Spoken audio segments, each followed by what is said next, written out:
right. Well, thank you all for joining us for the last joint colloquium of the semester. Oh, I'm realizing now I'm supposed to introduce you, and I didn't look up your CV in detail.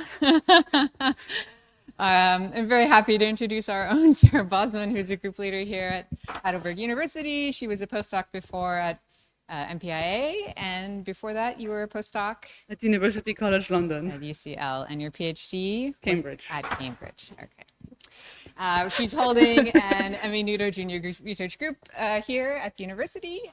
So I'm very excited to hear about the results from that group. So please. Yes, thank you so much for having me. I am glad to finally get the chance to give a haze jack. It's kind of surreal because I have been in Heidelberg for so long. And now I'm the one standing in front of the stage.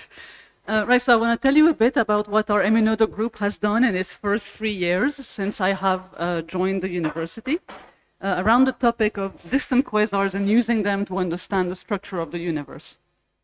So to first situate ourselves a little bit, all of the science I'll be telling you about today takes place in the first billion years of the universe. So in epochs known as the Dark Ages, Cosmic Dawn, and reionisation, which are very special epochs because they stretch from the CMB, when electrons and protons combine to make neutral hydrogen and light escapes towards us, up until the end of reionisation, when this gas becomes ionized again by the UV light coming from the first stars and potentially the first AGN.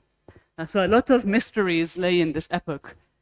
It's also a really beautiful epoch to study. So I like to show this movie, which is a cube of the universe, where the black is the neutral gas, showing very large scales of megaparsecs.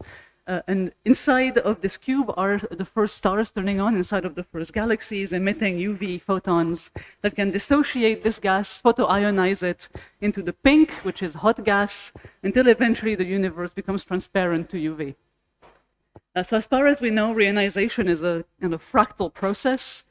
So that means that there is structure to it on all scales, no matter how big. And that's really kind of interesting if you think about it, because we think of the cosmological principle where our position in the universe is not particularly special. But until the end of reionization, that wasn't really true. There were parts of the universe bigger than galaxy clusters, much bigger than galaxies, where no UV light could reach them.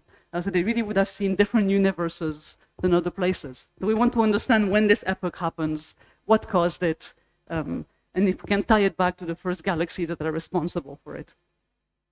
Right, and our tool to do that, right, and this is our group. I do have to introduce us first. This is us as of too long ago. I think this was almost a year ago now already.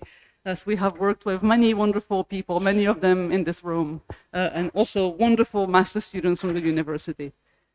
So I will highlight their contributions as I go. Right, so to study these interesting questions, our main tool is quasars. So quasars are supermassive black holes that live in the center of galaxies of all sizes, but specifically they are extremely luminous. That means that they are accreting at close to the maximum permissible rate, and as such they are very easy to find and very easy to study in detail compared to galaxies that don't have quasars in them. So I will go through what we have learned from studying the first quasars in these kind of 3 broad topics, starting with reionization. When does it happen and why? And to study this, we use something called the Lyman-alpha forest, which I can animate here for you. So imagine you have a really bright quasar sitting somewhere in the universe, very far away, over there on the right. And it's emitting a continuum of light that looks like this, with one emission line which corresponds to hydrogen, the simplest of all emission lines, the most common one that we see. And that's emitted at that particular wavelength of Lyman-alpha. But as this light travels through the universe, it will eventually encounter a filament of the cosmic web, where, because of higher density, some neutral gas may still exist. So that the light has redshifted by then, so this gas scatters the Lyman-alpha photons inside its own frame, which gives a little absorption line like this, which depends on the shape of the potential of that part of the cosmic web, its amount of neutral gas, and many other factors. And then the light continues to travel towards us, it redshifts even more, and by the time it reaches the next filament, that one also likes to absorb in its own rest frame at the wavelength of Lyman-alpha. So what you end up with is this Lyman-alpha forest, which acts like a one-dimensional slice between you and the quasar, telling you exactly where all of the parts of the cosmic web are located. their numbers, their densities, and many other fascinating properties. And this has been one of the fundamental tools of cosmology to constrain many, many processes. So specifically at the earliest times, the Lyman-alpha forest starts to look a bit different. So in the more local universe, lower redshift, later times, you can still distinguish all of these individual components of the cosmic web. But as we approach higher and higher redshifts, what we find is that there are long stretches of the spectra that are completely saturated. And that's not due to one very big structure. This happens when the mean density of the universe, at the mean density of the universe, there's at least 0.1% of the hydrogen being neutral. It's called a Gunn-Peterson trough. Originally, people saw these first ones at redshift 6. If you see your first Gunn-Peterson trough, that means your gas is then 99.9% ionized, so surely reionization is ended by then. And this turned out to be false. So this last long Peterson trough that we see at redshift 6 do probably contain neutral gas. So here is one that was very dramatic. It was found originally by George Becker. And you can see in black, there is a huge stretch of over 100 megaparsecs in length, where the universe appears to be potentially highly neutral, while another one at the same redshift in red is a part of the universe that's very highly ionized. Right, so to be able to make the most out of these Lyman-alpha forest observations, we needed two things. One, we needed a lot of better data, which is why I co-founded the XQR30 collaboration at the end of my PhD. It was the largest proposal on X-Shooter at the time. And we got all of these beautiful spectra of quasars and their Lyman-alpha forest. And you can see even by eye, by redshift 5, there's a lot of transmission left. By the time you reach redshift 6, there is almost nothing. And so we tried to use various metrics to see when does the universe become consistent with being completely reionized, with no neutral gas left in the last neutral patches or in voids. And to do this, we compared the whole distribution of this flux in the Lyman-alpha forest with what you expect in the simplest model, which is that you run your structure formation, you count how many galaxies are in the volume, and you just distribute that number everywhere homogeneously for the entire universe. And you get a prediction, which is here in orange, and the data is in black. So this is the likelihood plot, where the whole distribution fell compared to these very homogeneously ionized models. And basically, we found that up to redshift 5.2, this was a completely accurate description of what we were seeing. So there was no neutral gas left that was needed. And then very quickly, by the time we get to redshift 5.4, it was a complete disagreement. So we would never get this much scatter from one sightline to the other if the universe had in fact finished the reionization process. This doesn't tell you very much about how much neutral gas there is. It just tells you that at some point you can start to assume that it's all gone, and that's correct from the point of view of the data. So we managed to time the end of reionization. And then my postdoc, Benedetta Spina, took this a little bit further because we wanted to prove if those last stretches that we see in the Lyman-alpha forest, like the ones shown here, these long stretches, if they actually contain neutral gas or not. And to do this, she turned to a prediction that had been made more than 10 years ago now by Malloy and Litz, which says that if these gaps actually contain a lot of neutral gas and not just a very big filament of the cosmic web, say, or very highly ionized gas, then not only they'll absorb at the bottom, but they will cast a little damping wing to the side. That's because strong absorption lines start to cast damping wings far from their centers due to their Lorentzian wings. And so if you were to stack all of the long gaps, as shown here in this prediction, you will see a decrease towards the center, towards the edges of the gaps, compared to the dash, which is kind of our null test. And finally, with the XQR30 data, she was able to detect it. The predictions had not predicted this extra component in the middle, which is due to contamination by things that are not actually gaps, but just the data makes them look like they are gaps.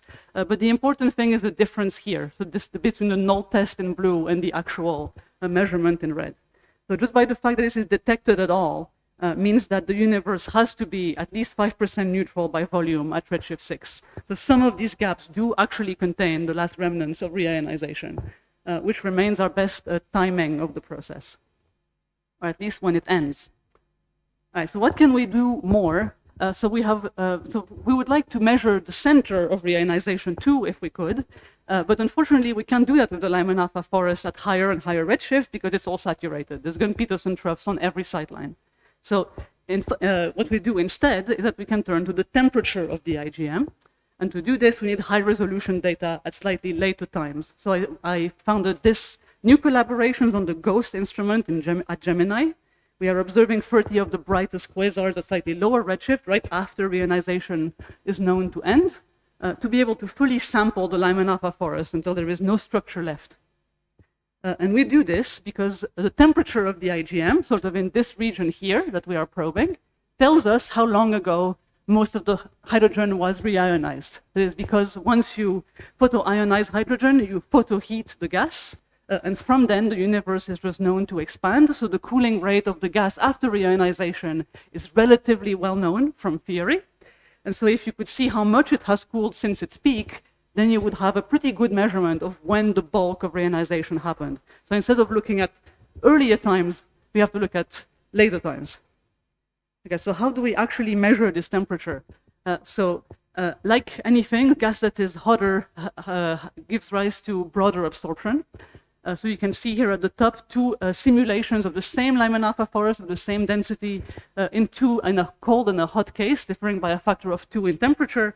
And you can say, even by eye, that the red curve is a lot smoother looking than the blue. And that is because all of the absorption that is happening is broader through kinetic, through thermal broadening, sorry. And so the signal that is left is also smoother. Historically, this has been encoded in many, many ways. So the simplest one is that you count all of the power in the spectrum. If something is smoother, like the red one, you are erasing power on the smaller scales, broadly speaking. So by using a power spectrum where you throw all your spectra together, you can get a measurement of the temperature. This is shown at lower redshift in blue. And people have tried all sorts of different encoding methods to capture the smoothness of this signal. So you can use wavelet decomposition, fitting individual spikes, the whole signal processing, and so on. The point is that all of these are known to agree, and there are many ways that people have tried and succeeded to encapsulate this temperature measurement. So if we just do this, so if we just use our ghostly program with these classical methods, we will improve from the current measurements at least this much, which might already tell us if the reionization happened roughly at redshift 7 or roughly at redshift 8.5, which correspond to these two curves over there. So just by increase to the data, data set size, hopefully we'll be able to say something pretty interesting. Even more exciting to me is what neural networks can bring to this, because whenever you hear that there is a signal that humans can tell very easily by eye and many different metrics are able to encode it, you should think maybe machine learning can encode it even better. And this turns out to be absolutely true for the temperature.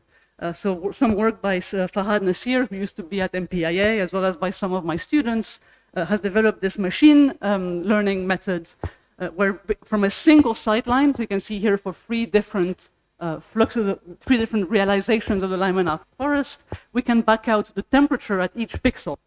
So no longer do we need to throw everything together in one big pot in a single power spectrum. You can see here the true measurements are in solid, sorry, and the dashed and the shaded areas are recovered, and the network can also predict its own uncertainty. So you can see in this big trough when there is no information, it knows there is no information, it's inflating its own uncertainties as well. So this appears to work really well. It even works across completely independent simulations, so even that run in Euclidean versus Lagrangian space. So it can extract the temperature from a single sightline, basically as well as you would need from 60 sightlines before. So we are extremely happy about this. So if this works, it will do 2 things. One is that our mean temperature measurement will come down to be about this big. So that will be really, really quite detailed then, probably dominated by systematics at that point. And also, if we get temperatures for each sightline, we'll be able to tell which parts of the universe were reionized at which time. So we don't just get the measurement of the midpoint, we really get a whole 3D picture of what fraction of the universe was ionized at which time. So really inferring all of this history, even though we cannot see it directly above redshift 6. Right.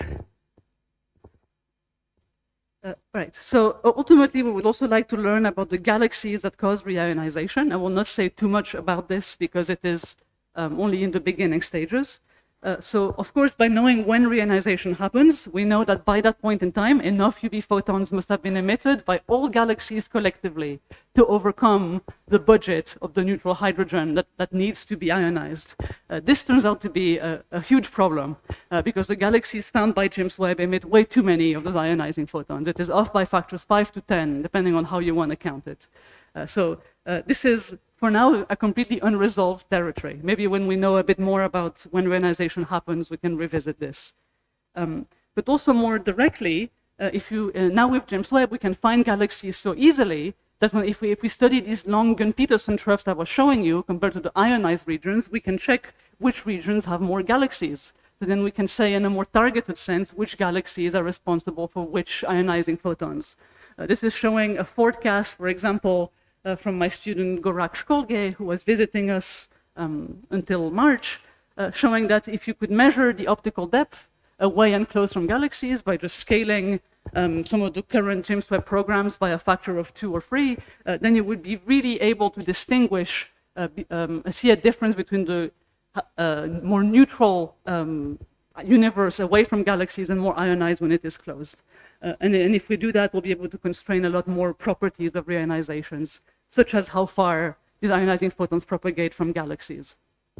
So this is work in progress, but very promising for the next steps of tying it back to the sources ultimately. Okay, so that's kind of what I had to say on reionization. But more on the topic of galaxies, I want to show you a very special galaxy that we have found not too long ago. It is also located in the early universe, and its specialty that it is extremely metal poor. Right, so how metal poor? I'm going to introduce some terminology, which is always the best kind of slide. When we talk about metal porosity, we usually divide it, we compare it to solar. So X is the element you're measuring compared to hydrogen, and then -2 means you are at 1% of the abundance compared to hydrogen that the sun has. So for the same amount of hydrogen, you have 100 times less of X compared to the sun. So currently, these are, and they have very useful names, such as very metal poor, extremely metal poor, and ultra metal poor. And currently, there are not very many things known in this ultra metal poor regime. In fact, the only thing known there for sure is some very special stars in the Milky Way and its satellites that appear maybe to be left over from a formation of first or second generation stars a very long time ago in the universe, but they were small enough to survive to the present day. But they have still in that time evolved a lot. And until now, that's kind of what we had to go on. But something that was getting kind of close is damped Lyman-alpha absorbers, so-called DLA galaxies. And those are found not through their emission from stars, but through the absorption features that they leave in the spectra of quasars, kind of like that. So if your quasar sightline passes very close to the inner CGM or the disk, or the galaxy itself, depending on how you define what the galaxy is. If you pass close enough to the galaxy, then you get the imprint of the neutral gas within which star formation is hopefully occurring. And if you do this, you don't have to detect your galaxy in emission. You get a lot of information without it needing to be bright. So this is what a typical DLA looks like. So this is the Lyman-alpha forest that I was showing before. If you're passing close to a galaxy, you get this enormous absorption. So it has a completely saturated core, usually of a few thousand kilometers per second, and then these long Lorentzian absorption wings, which are the damping wings I also mentioned before, because the density is so high that it doesn't absorb just in the Gaussian, but also in the Lorentzian part of the void profile. And then we know that this is a galaxy, because if we look at other wavelengths, in the infrared typically, or in the optical, we see absorption in the metals. This is kind of a typical low redshift DLA. You can see there's oxygen in it, there is silicon too. Those particular ions are in an ionization equilibrium with hydrogen, so we know that they exist in the same gas, and you can see the absorption basically goes to 0. So this particular DLA has an average sort of metallicity. So looking for galaxies this way has some pros and some cons, right? So you don't have to wait for the galaxies to be big to detect them. So with James Webb, you always have to wait for the stars to form, to ionize their surroundings, and to emit some emission lines. Typically, you cannot get to stellar masses less than about 10,000 to 100,000. But if you were really lucky and found a galaxy that was fainter than that, you would have no chance of finding it with James Webb if it was small enough. The cons is that especially the lower metallicity DLAs below -3 have never been detected in emission. So you know it's there from its absorption signature, and then you go looking for its stars, and that almost never works, which probably tells you that they're very small, these galaxies, and don't have a very large stellar mass. And they're also very difficult to detect, so you have to be pretty lucky. But we were lucky when in our first run of Ghostly, we ran into one which was really quite exceptional. So it is this guy over here. It has this long absorption trough here, and this huge damping wing extending all the way to the quasar continuum. So it doesn't live in the quasar zone of influence. It is still not what we call a proximate DLA. It is far away enough from the quasar that it's not affected by the quasar. But we can measure the shape of this ring really accurately because it is kind of close. And then we can see the metals here, and you can notice the metals are extremely weak. So if you look at the scale here from 0 to 1, some of these we don't detect at all. Only silicon, oxygen, and carbon are found, and they are very weak. And we are, for the first time, entering the ultra-metal poor regime, because the carbon has an abundance 1/11,000th of the sun. So quite a bunch more metal poor than what was known before. What else can we tell from these absorption lines? For example, that the temperature is not particularly high, but that's not unexpected, and that it is, the gas is kinematically cold in addition to being neutral. So it is probably close to a star-forming region, or at least a self-shielded clump in an inflow associated with the galaxy. Right, also because there is no ionized phase detected at all, we don't have to worry that we're missing some of the metals because they have been over-ionized in a different phase, because we don't see any other phases. So it does seem to be a purely neutral system. Right, so in the context of what other DLAs have been found before, we sit all the way down here. We're at redshift 5 and well below this previous record of about -3.3 in the abundance of alpha elements, so the ones produced by stellar evolution. But for a while, people had suspected that maybe this limit at around -3 or -3.2 might have been a limit on the global metal enrichment of the universe, so the kind of metallicity floor that was established very early on. So it was not clear if anything below there would even exist. But I guess at least in one pocket of the universe, after reionization, at least one such place does still exist. And this is also very important because as long as such pockets exist, then the formation of POP2 or even POP3 stars, the first generation of stars, may be able to continue down to redshift 5 and maybe even below, like some models had predicted, but now we know that at least gas capable of doing that is in fact there. Right, this also harkens back to where those stars we see in the Milky Way may have come from. So the ultra-low metallicity regime is interesting for a number of reasons. One is that this threshold of -4 qualitatively comes up a lot in models of the formation of stars, that something changes if the metallicity of the gas goes below about -4. And that's not, so this is illustrated in this not particularly representative, but visually appealing snapshot from this paper that is showing the amount of cooling that is happening in gas as it collapses to form stars. So the cold gas is in darker, and you can see that as the metallicity is lowered, the gas isn't able to cool as efficiently. And that is because if the abundances specifically of carbon and oxygen are very low, then the gas cannot cool efficiently via metal line cooling. It has to rely instead more on dust cooling, which works on different time scales and on different parts of the collapse.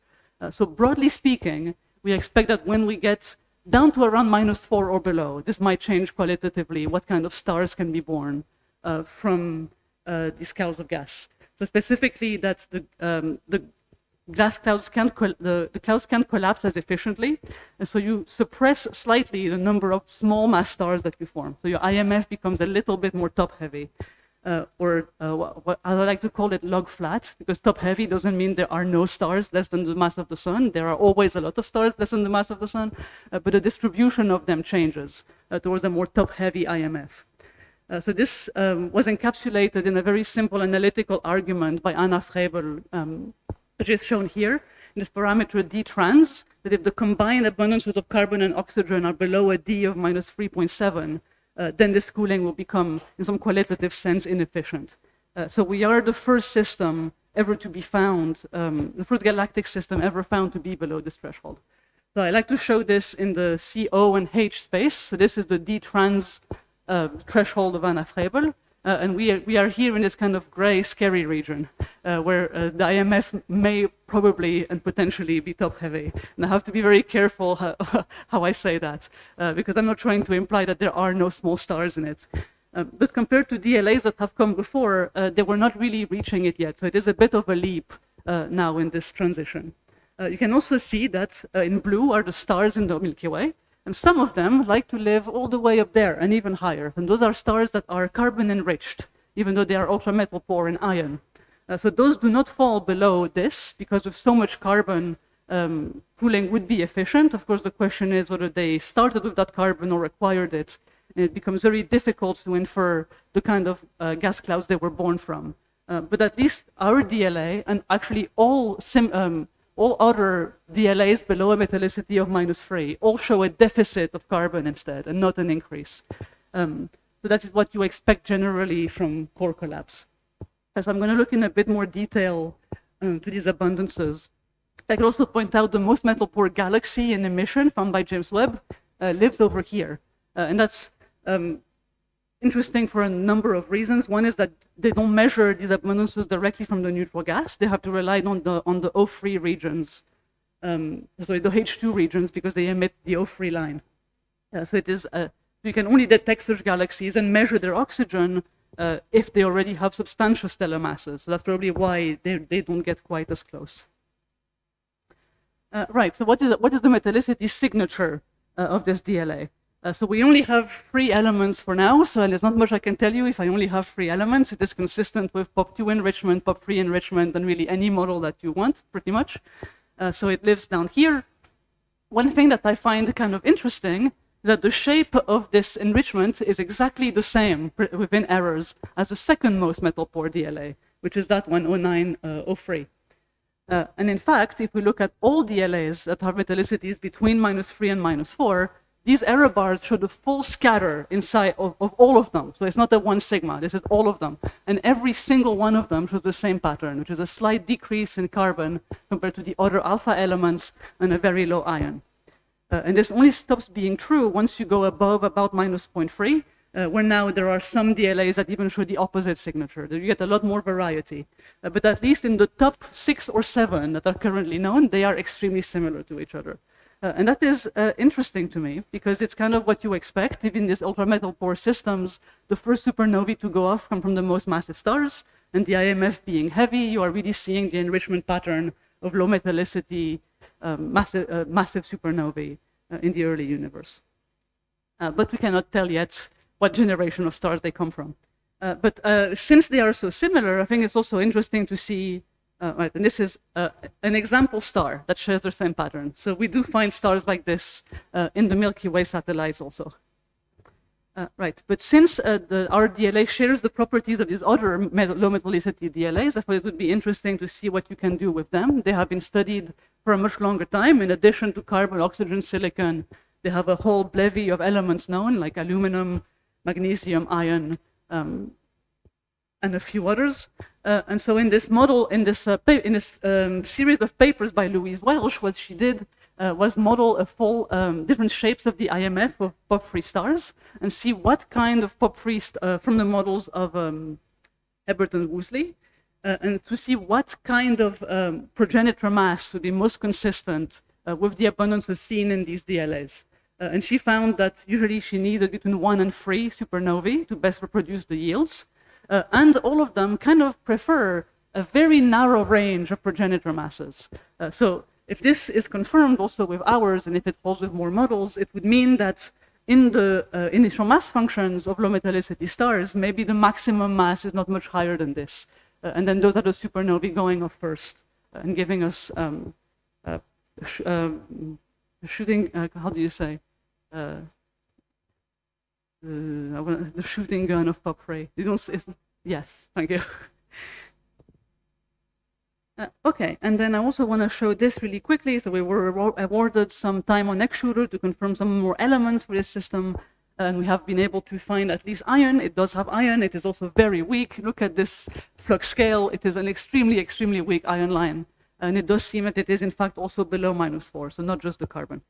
So the first ultra-metal poor galaxy.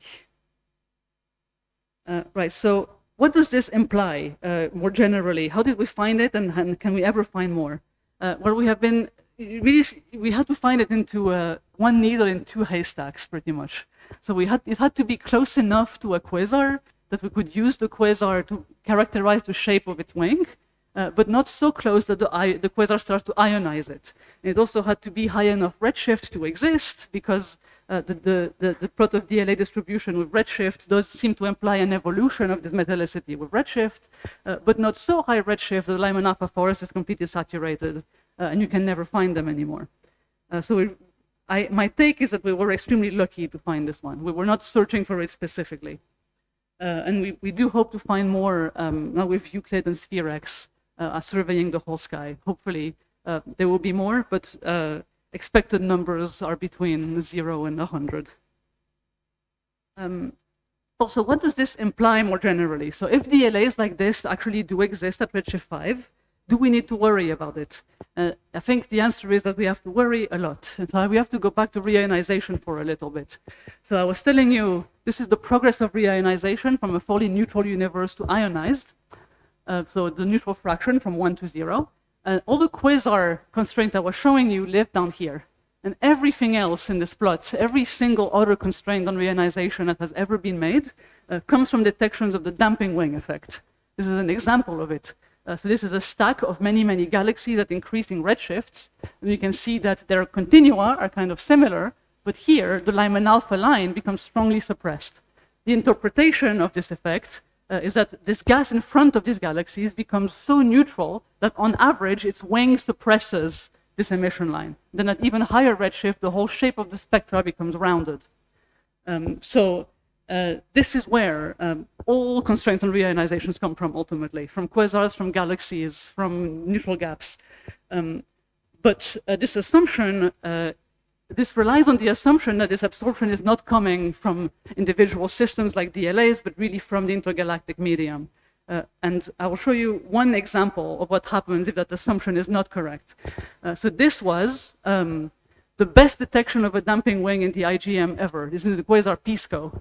And you can see here where its continuum should be, in blue, reconstructed, and where it was observed to be, which is in purple. So if we interpret this as a damping wing, then the universe has to be whereabouts 50% neutral in order for something like this to occur. But when James Webb observed this object, they discovered right here a galaxy seen in the absorption, in the carbon absorption further in the infrared. So we know it's passing through a galaxy here. So we tried with a metallicity that we thought was typical of a DLA, about -2.5, and that's not enough to explain the whole shape. So we still needed a little bit of neutral gas in the IGM. And then we also showed, just for fun, if it was -3.5, then we really wouldn't need any incomplete reionization to explain it, and we had included that number to be like, look, even if it's more neutral than the most neutral thing ever found, it wouldn't be enough. But now, if that's -4, then you would have no chance of knowing. So all of these measurements would become very suspect. And the problem is that we only know there's a galaxy here because James Webb has spent a lot of hours on this object to find a really, really subtle signature of metal absorption. So for galaxies instead of quasars, this is basically impossible. So it will be extremely difficult to know which of these damping wings are caused by DLAs and which are not. So a bit depressing that we have to take into account more systematics than we expected because of the existence of these objects.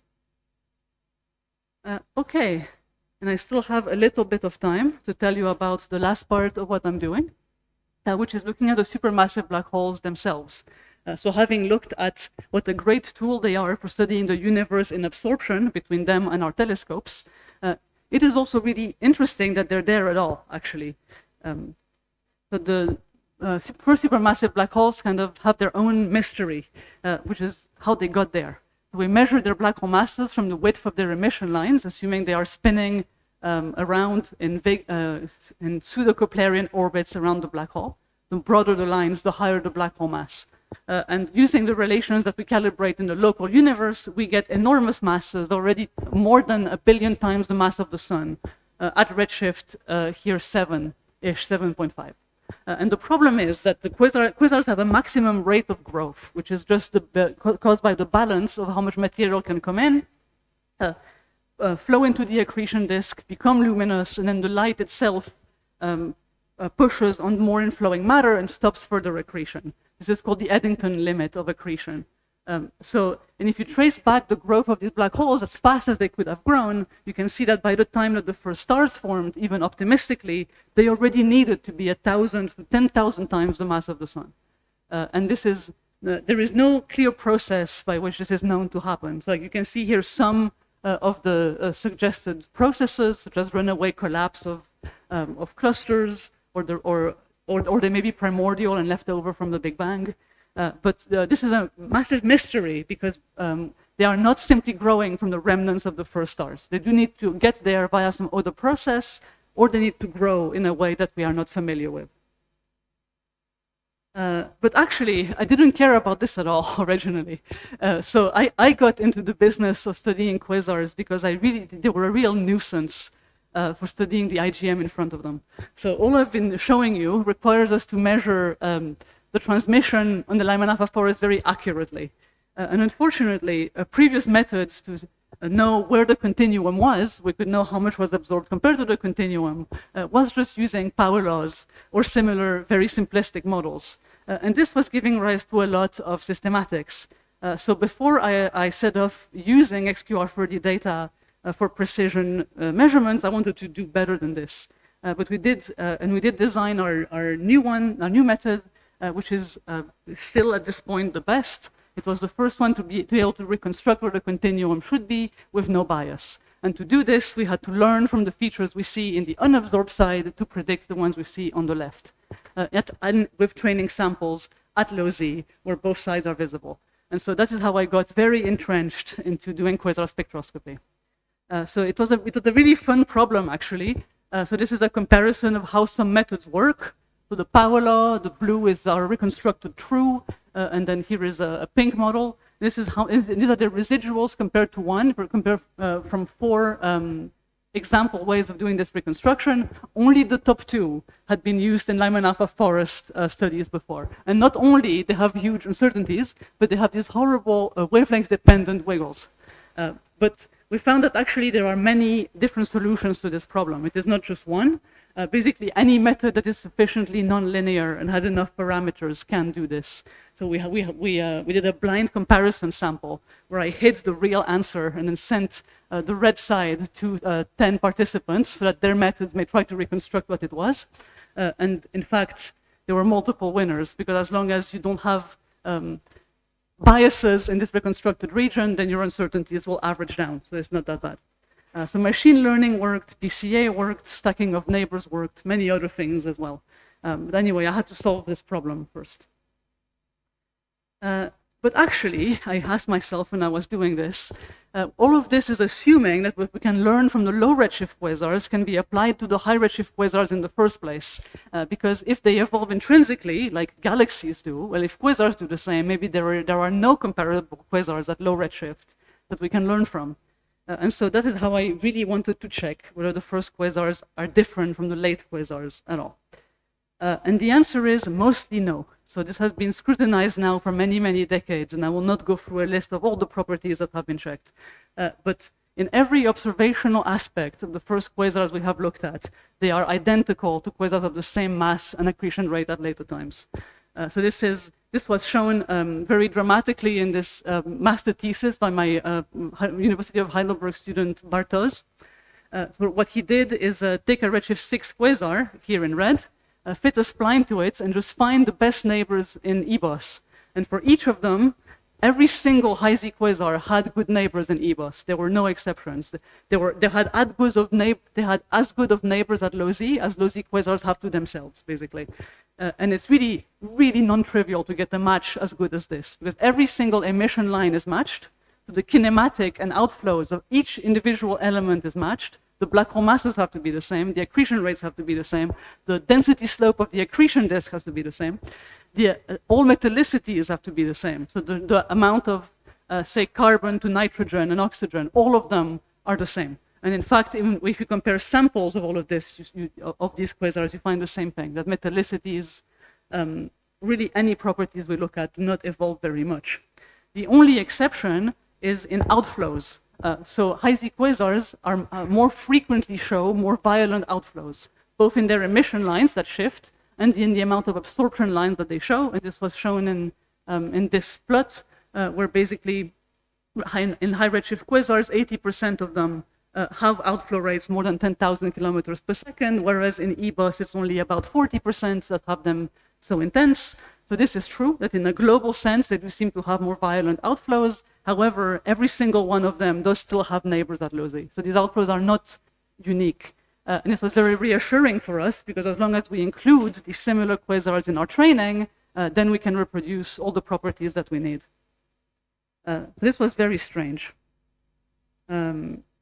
Right, and this is particularly strange in the context of the other AGN that James Webb has been finding, which are these so-called little red dots, which are a type of AGN unique to the early universe, very, very rare in the later universe. They have a weird shape in their SED. They have broad lines, which are almost only consistent with AGN activity, and they have a whole slew of different properties, like strange ion emission.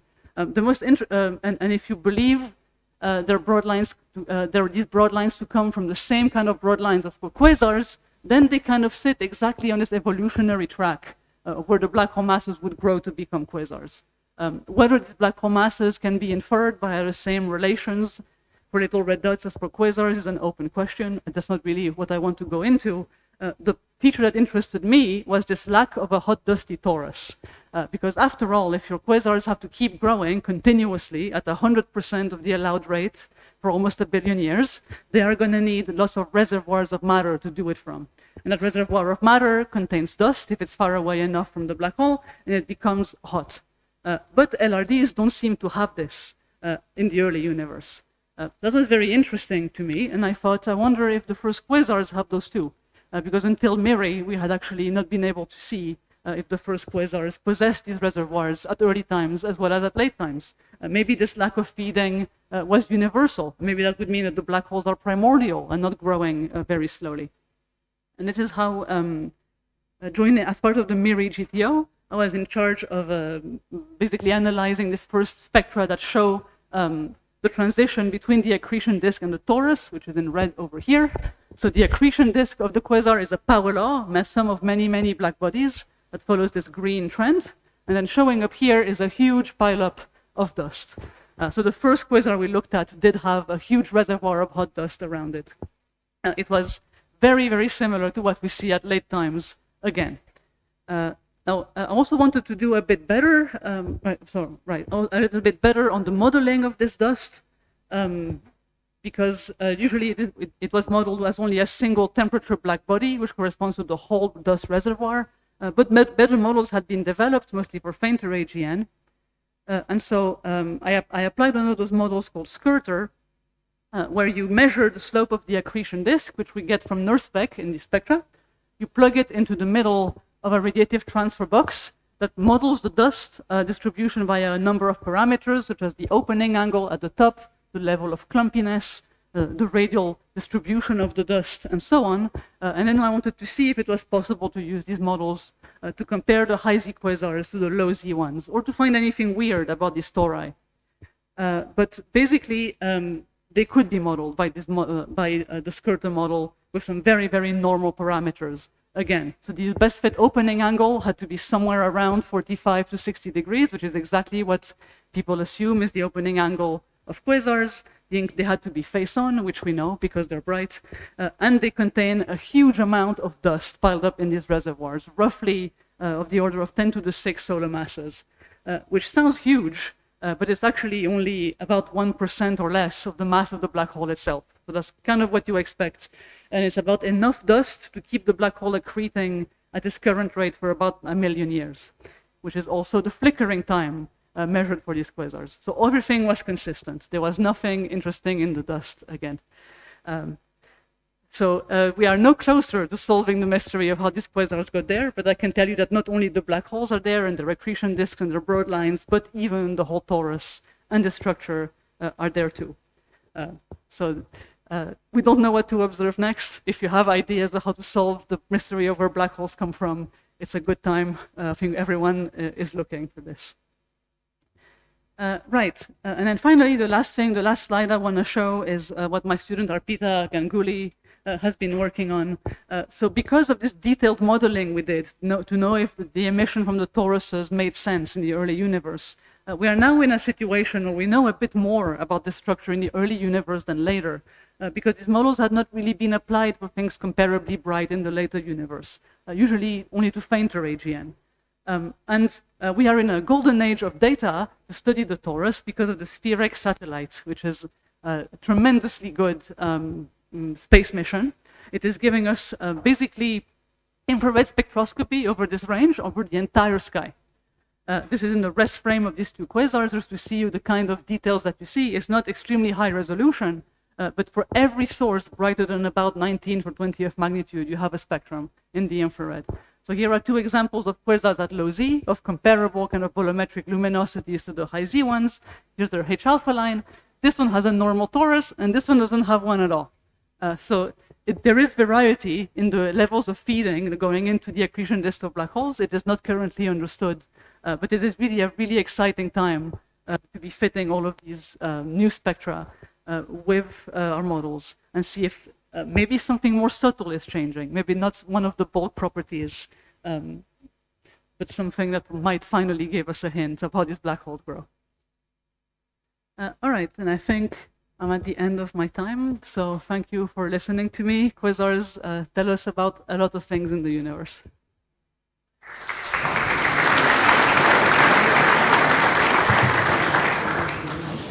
Thank you for this overview of very exciting results. I'm happy to open the floor for questions, particularly from students and postdocs. Thanks for the talk. I had a fairly stupid question on towards the end. How much of these variations are dependent on viewing angle and stuff like these? Like, I understand maybe at lower redshifts we can study this better, but how much can we study that at higher redshifts?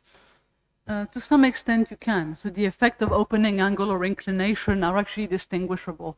I think once, right, so the hottest part that you, the part that you see closest to the H-alpha line when this upturn starts corresponds to the hottest dust. The hottest dust is closest to the middle. And so the amount of this dust you see compared to this dust depends on how directly it is facing you. So if you see this side directly oriented towards you, it has a bigger angle on the sky than if it's edge-on. So it's really a combination of the opening and inclination angle that you can constrain. I also had a different question on the more depressing takeaway which you had about how basically if you have a galaxy that's less metal poor, more metal poor than 10 to the minus 4, then you just cannot distinguish. So what's the way out here? Is this just SKA? Does this help anyway, or? Yeah, so SKA will help when it finally detects the 21 centimeter signal from the EOR, hopefully within our lifetime. I'm not sure how much of a big of a bet I would put on that. I think for now what we can do is try our best to avoid them.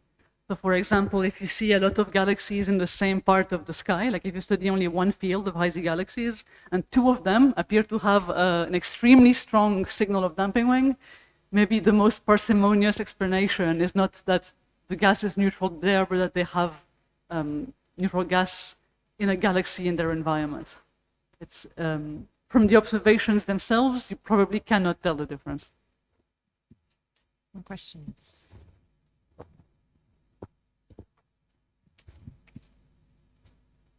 You have to wait till I get to Ralph, unless somebody closer.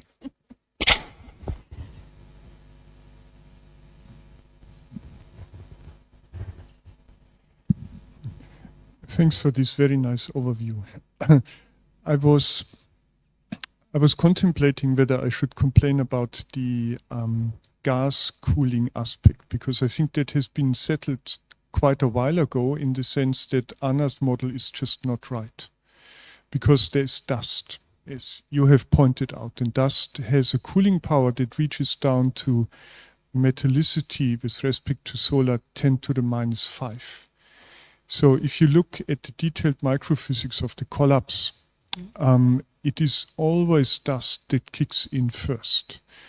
And I would say the telltale that this particular simple model is just overhauled by observations is the so-called KV star, which has metallicities that are way below all of what is in this dust cooling model and can easily be explained by dust cooling. It has a mass of, I don't know, 10 to the 8 or something like this, solar masses. So I think there is just much more physics in the primordial gas or in the high redshift universe, and there are more models that should be taken into account that easily can explain the similarity of the IMF at these metallicities that you observe compared to present day. So if you look at numerical simulations, people say a transition kicks in at 10 to the minus 5-ish. It's not just our own, it's also Joe and Al and many others who do that in detail. You picked the one that Chiaki has done, but I mean, she also has gone to lower metallicity. So I think there is really evidence that one should not focus on the gas cooling in this context. I think that's probably true. The location of this transition is not extremely converged on in the literature. My impression was that interesting things may happen below -4, but if you say that we have to go to -5 instead, then it will look harder to go down to -5. I think this is not completely known from a theory perspective. There's still value in going as low as we can observationally. And I think on the KV star, I was never claiming that there are no low mass stars in these IMFs. So I want to be very clear that I don't make that statement, because there are always low mass stars, even in POP3. We can have stars of less than 0.1 of the sun that form in a lot of models of the POP3 IMF. So of course you always have low mass stars. Yes, but if, let's say, this particular model is right, the minimum mass is about 100 solar masses, because that is the Jeans mass at this density, at this temperature that comes out of these cooling considerations. Yes. And that by itself tells you there must be more to it, because we do have these low mass stars. Yeah. And so it is dust that gives you exactly the right masses. Definitely. And it is also not, I mean, maybe the other context is, it is the disk fragmentation that is important in this context, not so much the turbulent fragmentation. And that modifies the Jeans mass argument quite a bit, because you have a very different environment. Yeah. I think that's correct, yeah. So definitely the collapse would be dominated by dust cooling in this regime. More questions? Hello, thank you for the really nice talk. I think you show the distribution of DLAs in this oxygen and carbon abundance space. Yep. And yeah, compared with, and these blue dots, they are stars, right? Yes. Yeah. And do we have like a more quantitative comparison, like how exactly different the distribution are like in this space, or even say 1D distribution of say the oxygen abundance, like the low metallicity tau? Do we know that? Yeah. Yeah, so the short answer is no, because of observational bias. But this is not a completely fair comparison, because in stars it is extremely difficult to measure oxygen metallicity less than -3, just observationally speaking. We don't have access to the right transitions for this. So some of them may well live in this region. It's just that we don't have any stars with measured abundances of both of these, placing them in that regime. If you were to make a 1D comparison of this one would just be truncated due to an observational effect, kind of like this. So it's a bit unfortunate. In fact, we are almost certain that some stars would live in this region because they have such low ion abundances and such low carbon abundances that you would have to be it would have to be very surprising that the oxygen would not also be low. It's just that it hasn't been measured. It's easier to measure the aaron abundance, but not for the DLAs. Exactly, yeah. So, And then I have a naive question, then why? Why we can't see, say, the aaron lines from DLAs? I think it's just because at redshift 0, they fall in the UV. So it's difficult to go deep enough with a UV spectrum. And for us, the ion falls into the infrared, so we have to go very deep with the only instrument that can do it, which is X-shooter, so there's no other alternative. Okay. I think it's just depending on redshift 2 versus redshift 0. I see. Yeah. Thank you.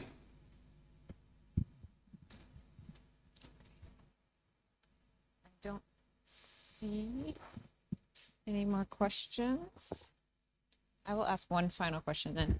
This ghost sample, so this one not extremely, unusually metal poor. No, what's the terminology for these? Ultra. Ultra metal poor. poor. So this was one of your sample. How big is your sample? 30. But unfortunately, there was a recent paper by Mark Rafelsky who looked at a sample of 50 or 60 spectra that they specifically picked because they might have metal poor DLAs, and in their sample they find none. So I think we were really, really lucky that this was one of them, because we only selected the quasars for this because they were the 30 brightest quasars not yet observed at high resolution. It had nothing to do with their DLA status or anything like that. So it just happened to be there. Yeah. All right, I don't see any other questions. So Ben, thank you all for coming for this last talk of the semester. We'll start again with talks in mid-October. And until then, we look forward to seeing you just in general at coffee. So thank you again, Sarah, for this very nice talk.